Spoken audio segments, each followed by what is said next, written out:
I've written a book also in respect of this particular area on POCSO laws in India and juvenile justice.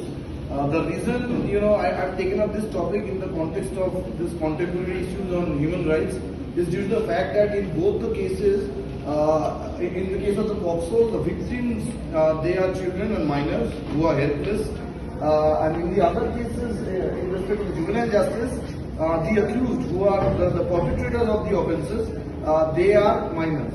So in that context, the offence has been created. So I have mentioned that with the focus of safeguarding the children's interests and well-being, POCSO Act was enacted to protect children from sexual assault, sexual harassment and pornography.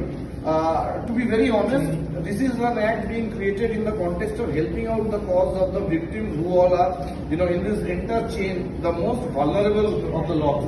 A child is defined under the act as anyone under the age of 18. It's a gender neutral act. That means a POCSO sexual offence can be committed in respect of both a girl child and also a boy child. The next slide. Law recognizes boys can also be subjected to sexual assault. The scope of this sexual offences against children is made wider than even the Indian Penal Code. If I want to speak about section 406, it says penetrative sexual assault and aggravated penetrative sexual assault on children, and punishment that in some of these cases the punishment is imprisonment for life, which starts from 20 years and onwards.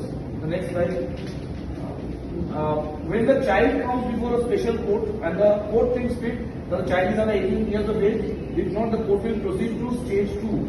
And in stage 2 comes the question to determine the age of the particular child, and whether the child is a minor as a victim. Obviously, the entire whatever are the scope of this POCSO Act, that is being given down to them.